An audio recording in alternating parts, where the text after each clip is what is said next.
Siyabingelela wonke umuntu nje kuphi nakuphi la khona siyambingelela. Namhla ke uyabingelela namhlanje uDr Sibhekile uyishintshane zomoya lo bingelelayo uhamba bangamthanda bezizwe. Ngibingelela wonke umuntu okhona eSouth Africa, izwe lonke naphesheya kwezilwandle. Siyazi nakhona ukuthi nakhona lapho bakhona abantu abasibukelayo njengamanje, bakhona futhi nabantu abazi uDr Sibhekile. Yonke indawo nje umhlaba wonke jikelele uDr Sibhekile uyaziwa. Siyanibingelela nonke ke ihlobo zami. Namhla ke nje silana nje sikhona la ekhaya kwaNdlovu la kwaMhlaba uyalingana lapho esisebenzela khona, noma ke ngothi khona la emzini kaBaba lapha nami ngisebenzela khona, noma la esidlela khona abantu. Cha ke njengoba sinibingelela nje akudala kakhulu khona bekade kukhona enye video, kodwa njengoba ngibuya ngokusheshsha kahle kahle ngithunyiwe ngithintwa ngabantu abangithintayo mase baze bangithinta ngabantu, ngoba vele umsebenzi wami khona ukusiza abantu. Kumele ukuthi mangithinteke ngiyakaze ngempela. Aziziningi kakhulu ke namhlanje indaba engiza nazo la, njengoba abantu bazi ke ukuthi cha lana kune special esikhona la ekhaya kwalezi insuku nje, noma ngiyothi okwale nyanga. Njengamanje sisebhizi kakhulu, ibhizi seyinkulu kakhulu nendaba ze-special. Le special lesi siyothatha ke inyanga yonke njengoba siyiqala. Mayiphela ke inyanga cha siyoba siphelele special yonke into, ama-prize yonke into yobe sekubuyela endaweni yakhona efanele. Njengoba kuvele kunjalo. Kodwa ke into kuyiyona yona la enza ukuthi ngivele la namhlanje ngikhiphe le video. Kunabantu la abangithintayo la abakhuluma izinto eziyinkinga kakhulu ababhekene nazo, nezingqinamba abahlangabezana nazo ezimpilweni zabo. Namhlanje ke kunomuntu la uthola ukuthi esizokhuluma ngayo, uthola ukuthi unenkinga, uyathakatha, kodwa akazi lokuthakatha ukuthi kudaleke kanjani noma kufika kanjani, noma uzwa ngabantu bethi uyathakatha yena kodwa akazi lutho. Akaze azayibona yena evuka ebusuku awungena emizini yabantu noma ehamba ukwenza okubi komunye umuntu, kodwa nje njengamanje lowo muntu usenezitha ezingangobaba ngibona, sefuna ukubulawa makusile usevela ngamakhethinisi, makuduma umuntu uvela ngamakhethinisi, kuthiwa umthakathi. Number 2, kunomuntu ke othola ukuthi wathatha isithwalo, njengoba nazi ukuthi abantu lezi insuku bamandla kakhulu ngendaba zokuthwala. Sithi ke lowo muntu lo njalo kahle kahle thothi lesithwalo lesakasasidingi ukuthi sibe khona kuyena, sefuna ukuthi sisuke mhlambe sekukhona ububi okungenzeka ububi osobuvelile mayelana nendaba yalesithwalo. Yilezo zinto kakhulu lezo namhlanje esikuzo namhlanje.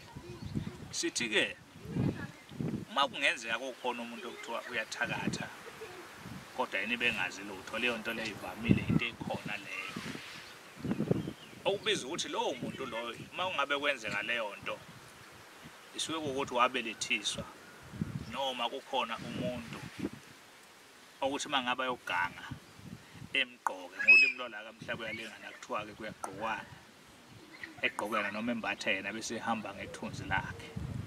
Lokho ke kusetshenzwa ngani na? Kusetshenzwa ngomthebulo lokho.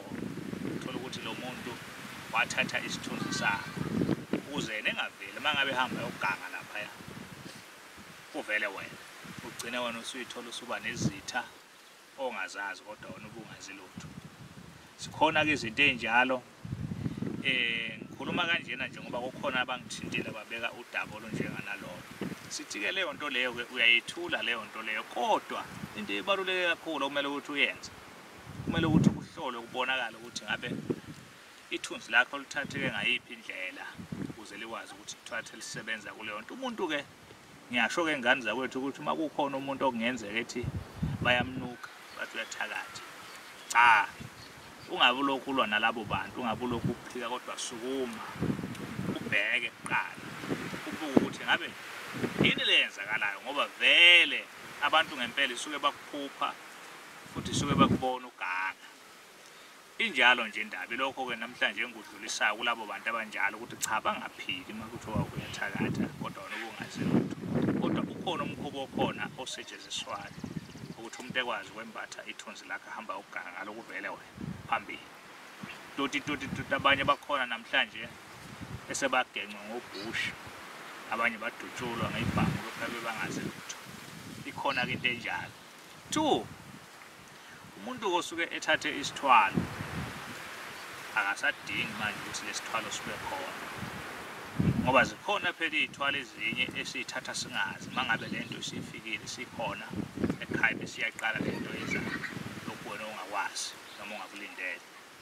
Ikhona-ke nendlela enjalo yokwethula isithwalo usisuse ukwazi ukuthi ubuyele kahle esimeni lesekade uphile nekade wena uyiphila.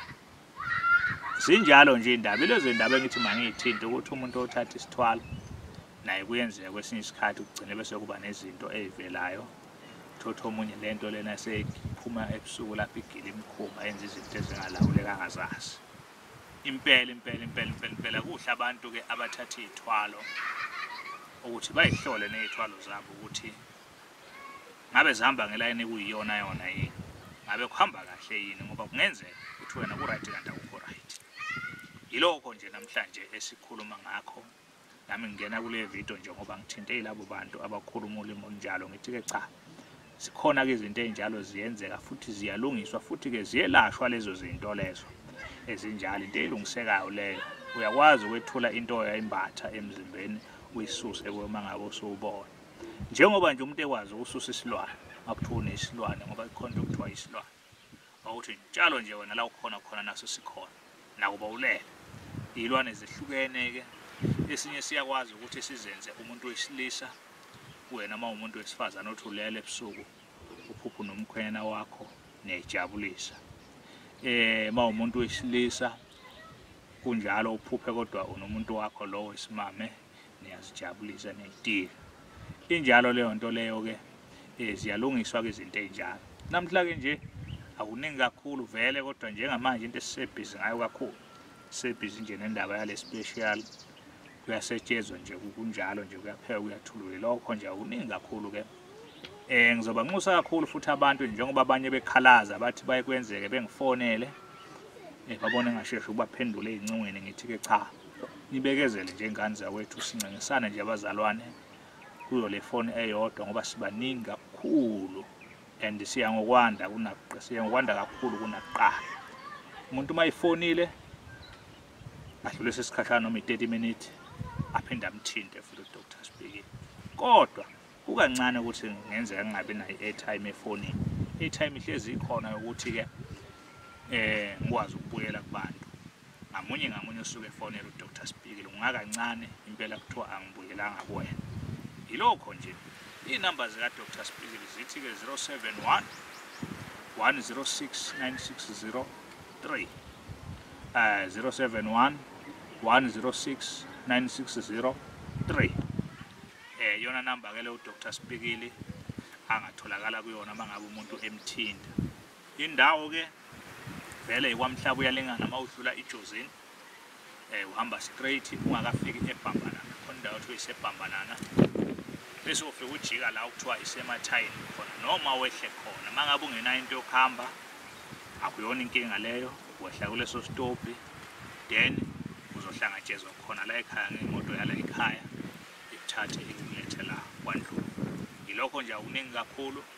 Abasubscribe phela abantu kule channel ukuze ikwazi le channel ukuthi idlondlobale, ngoba vele bonke abantu bayasho futhi nabo ukuthi cha, bonke abantu ababuka le channel, abanye bayibuka bedidekile bakwazi ukubuya endleleni bakwazi ukuphila, abanye bayibuka begula maqede bakwazi ukuthi basizakale bangakafiki ngisho ku-Dr. Sibhikile. La ekhaya-ke siyahlola siyakhona futhi nokuhlolela umuntu ekude uma kuthiwa umuntu uyabona nje ukuthi indlela yokuphuthuma evele ku-Dr. Sibhikile akanayo. Cha, akasithinte nje yasho ukuthi ufuna ukuhlola khona la khona siyokwazi ukuthi simhlole engakafiki ngisho la. Yize-ke kunamandla kakhulu kodwa ukuhlola usesigodlweni nokuhlola ukude akufani, angichaze lokho. Kodwa nje impela ziyenzeka izinto ezinjalo. Yilokho nje bafowethu nodadewethu, angibonge kakhulu, ngicela ningibambe nje evidweni elandelayo, nihlezi nje ningigadile ngoba kungidala ngiyovela nevideo elandelayo. Bye bye, ngiyabonga.